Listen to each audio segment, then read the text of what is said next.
take up another issue in vocabulary, that is words in different contexts.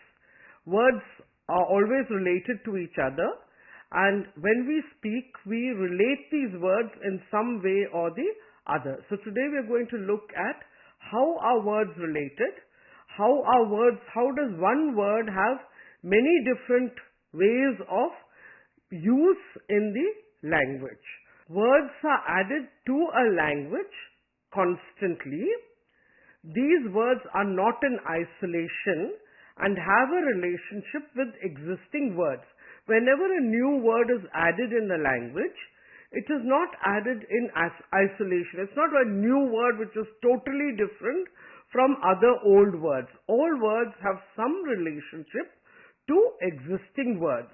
In order to learn new words and add to the existing vocabulary, we must know how words are related to each other. So this lesson is about how words are related to each other.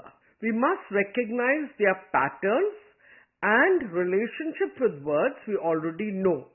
So this session will introduce you to various word patterns and relationships.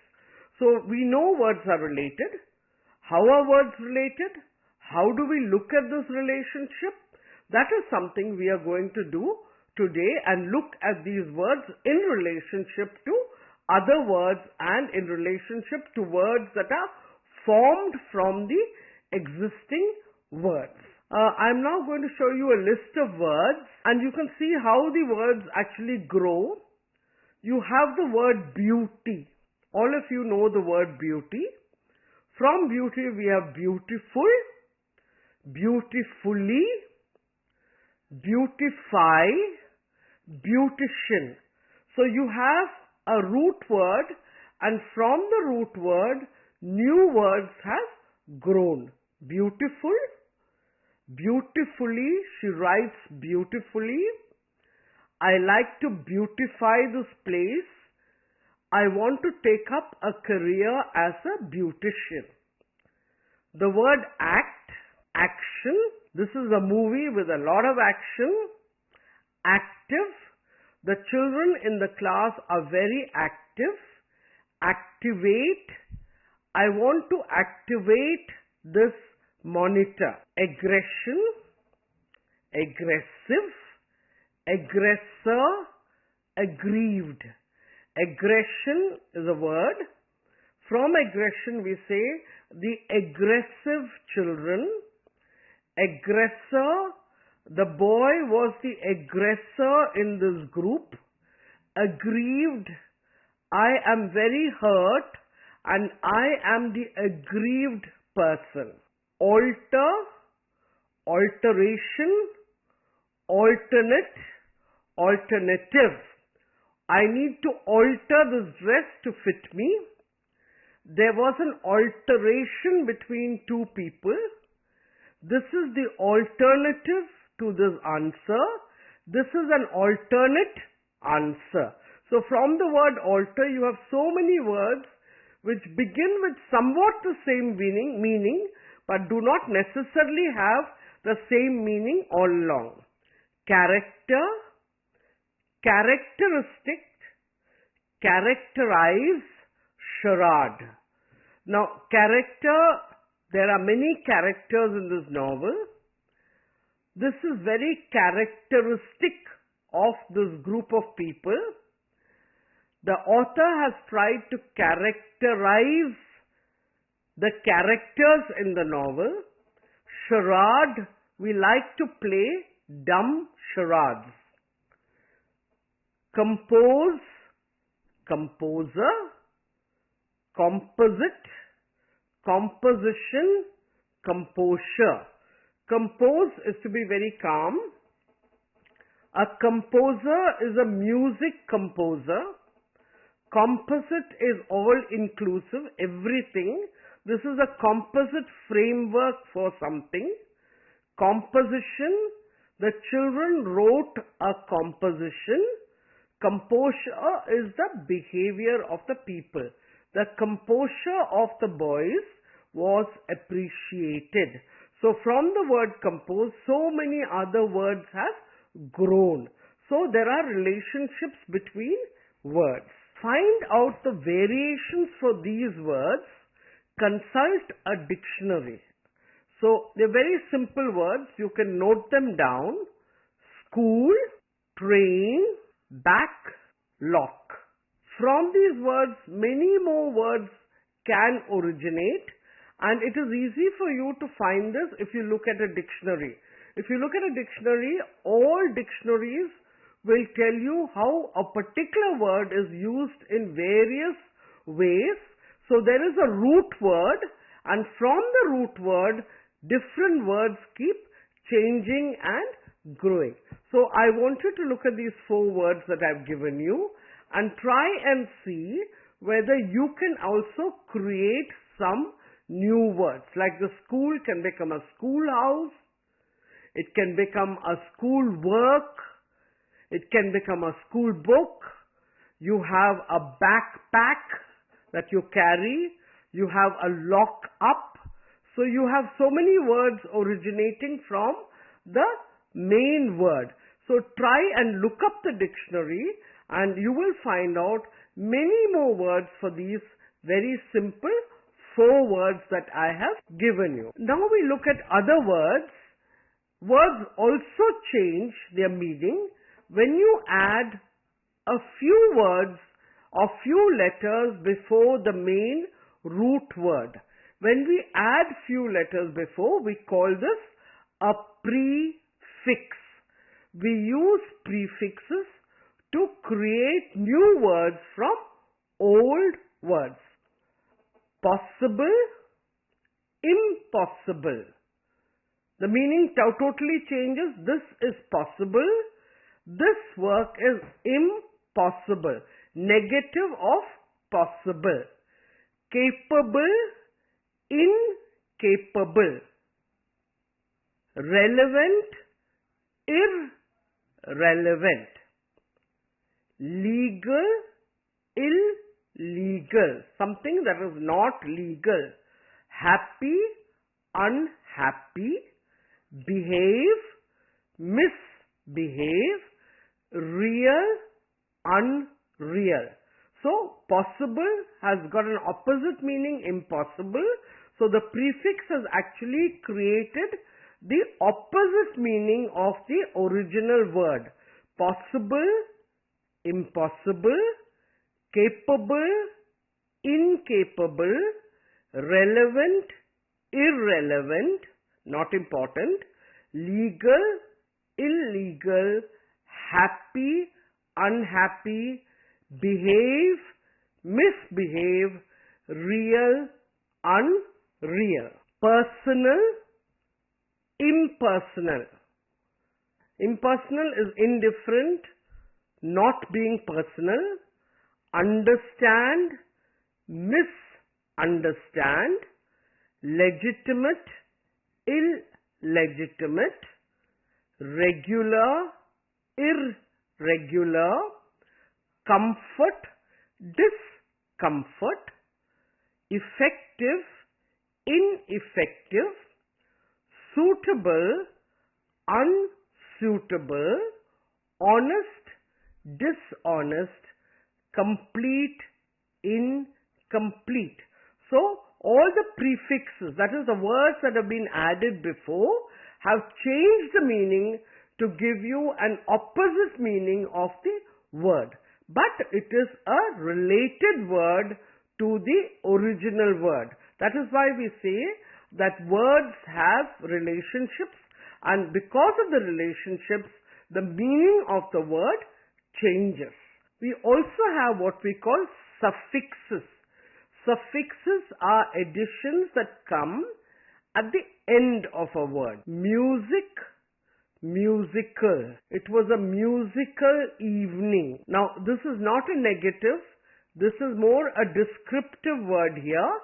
Now, what type of evening was it? It was a musical evening.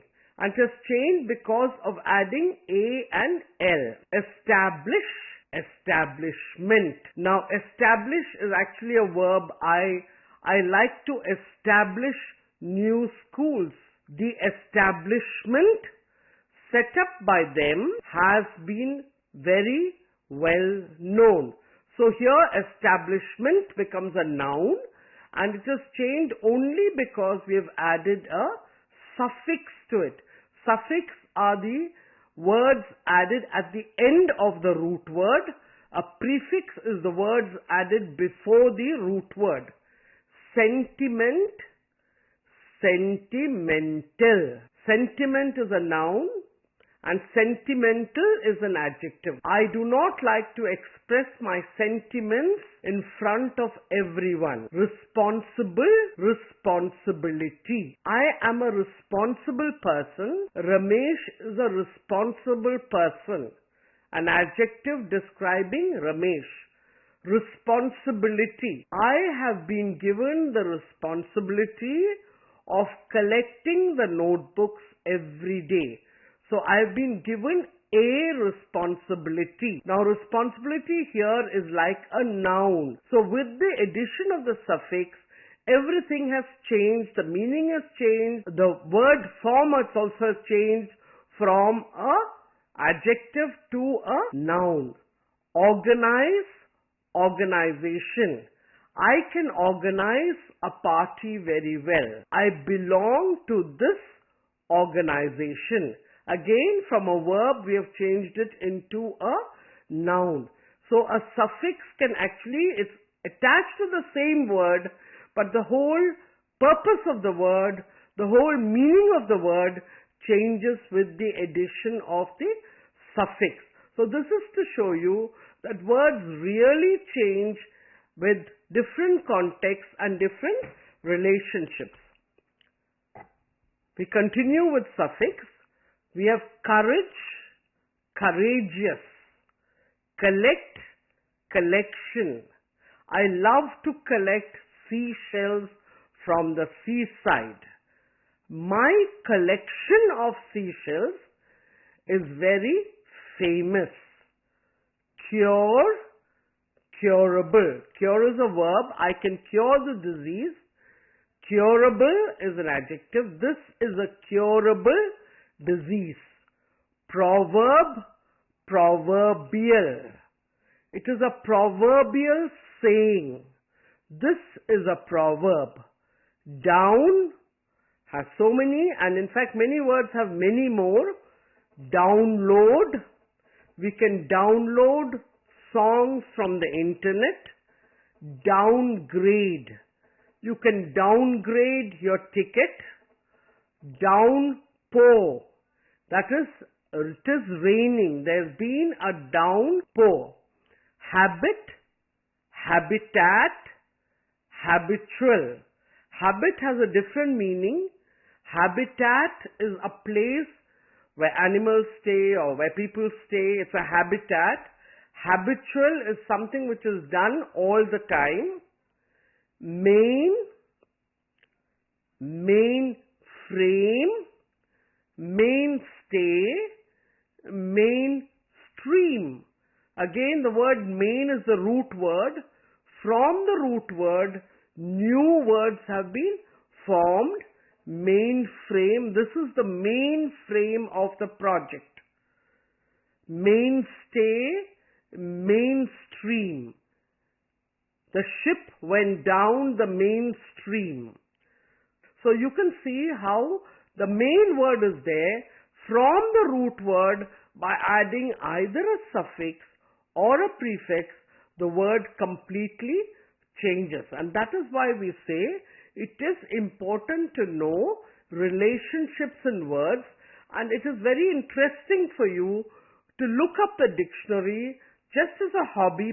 Open up the dictionary, look at the dictionary and see all the words that can be formed from one word using a suffix and a prefix.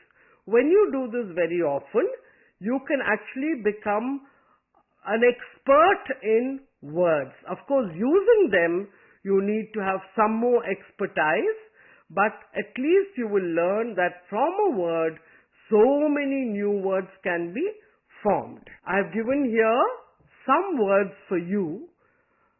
Find out if these words have prefixes or suffixes. Add them to form new words. For instance, the word numb could have both a prefix or a suffix. You could call it benumb, or you could call it numbskull. That's a word. Benumb is one word where you've added a prefix, and a numbskull is another word where you've added a suffix. I'm not going to give you the words, but perhaps you can note this down, and it's not difficult for you to find out. You can look up a dictionary and you can find out how new words are formed for these words by adding either a suffix or a prefix, or you can have both. You can have a suffix and a prefix and add on new words. But these are what we call root words which are used. Now, coming is not actually a root word. Come is the root word, and from this we can develop new words. Now I'm going to show you some words where the same word is used but with a completely different meaning. There is no suffix, there is no prefix, but the word changes in the way it is used. The bandage was wound around the wound. Wound is to tie and wound is a hurt. The spelling is the same, the pronunciation is different. The bandage was wound around the wound. The farm was asked to produce. Now both the words are pronounced in the same way in the second sentence, but they have two different meanings. The first word says to produce something, to create something, and the second word is related to product, to something that is produced. The third sentence, the dump was so full that it had to refuse more refuse. Pronounced in the same way, meaning very different. Refuse is when you say, I will not do it. And refuse, the second refuse is garbage. So, it had to refuse more refuse. We must polish the Polish furniture. So, polish is a verb. Polish is something from Poland. Furniture that has come from Poland. So we must polish. Now look at this. It's the same word spelt the same way, pronounced differently. We must polish the Polish furniture. He could lead if he would get the lead out. Pronounced the same way, meaning different. So one again is a verb and the second one is a noun. If I became a leader, if I was the lead, I could lead the way out. So again you have words with the same spelling, pronounced sometimes differently, pronounced sometimes in the same way, but having definitely a different meaning. That is the variety in English. The soldier decided to desert his desert in the desert. Now, in this case, the first desert is to leave and the second desert is a desert. And there's another desert in between which has two S's. That actually means a sweet dish. But it's not spelt the same way, so it's not taken as the same word. Now look at sentence number 7. Since there is no time like the present, he thought it was time to present the present. Since there is no time like the present, like today, he thought It was time to present, that is to give, the present. Present is an object that is given as a present. All three words spelt alike, meaning totally different. A bass was painted on the head of the bass drum. A bass drum is a big drum, and a bass is a painting of a head, which was painted on the head, means at the top of the bass drum. Look at sentence number 9. When shot at, the dove dove into the bushes. When shot at, the dove dove into the bushes. The dove is a bird, but dove is to dive into the bushes, to go into the bushes. So one is a noun and the other is a verb. Next one, I did not object to the object. I did not object, slight difference in pronunciation, to the object. I did not say no to the particular thing that was there. Object here is something. So look at these words, very interesting that the same word pronounced differently means something totally different. That's why English has so much variety, and that's why one needs to keep on reading, keep on reading. As you keep reading, you will grow, your vocabulary will grow. So you must keep on reading. The insurance was invalid for the invalid. Invalid, of no use, for the invalid, the patient. There was a row among the oarsmen about how to row. Now row here means a fight. There was a row among the oarsmen about how to row. Both words spelled the same. They were too close to the door to close it.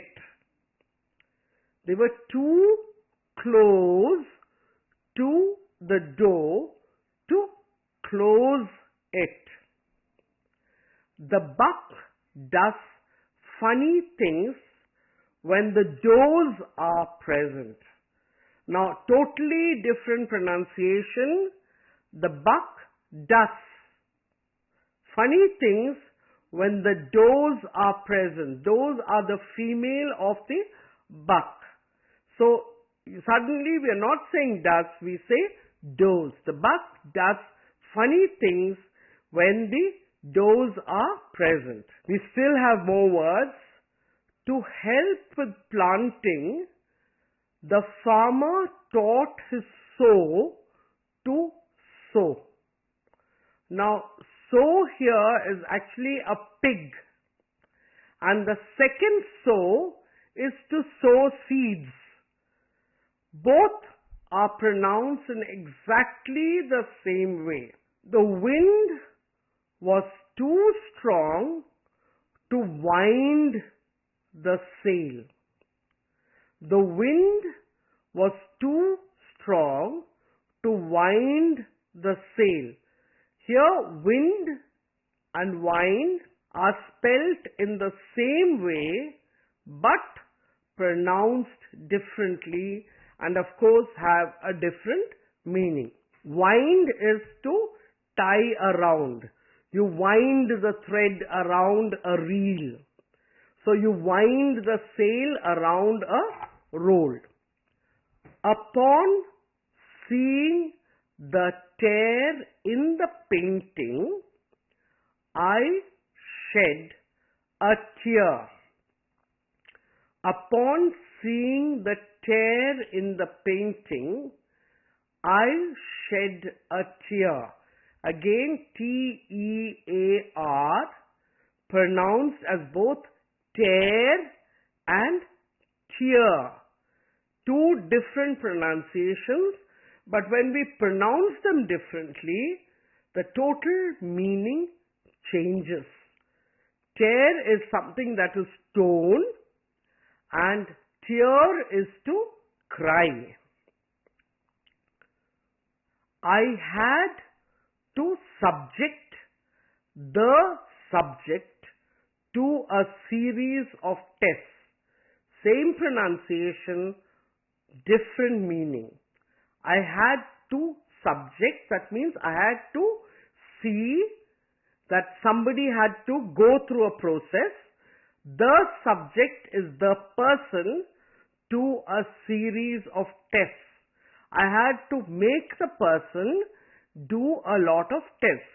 I had to subject the subject to a series of tests. How can I intimate this to my most intimate friend? Same pronunciation, totally different meaning. How can I tell this to my most intimate friend, to a friend who's very, very close to me? So, intimate in the first case is used as a verb. In the second case, it is used as an adjective. Same spelling and the same pronunciation. Did you find this interesting? And do you think you can find more words like this? Again, the dictionary is going to help you find a lot of words like this, where the dictionary will categorically tell you that this word is used like this and can also be used like this. So I would like to end by telling all of you that if you wish to develop your vocabulary, do collect more and more words, make the dictionary your friend, do a lot of reading, read the newspaper, read advertisements, read books. As you read, your vocabulary will grow, and I think that's the best way to learn a language. Thank you very much.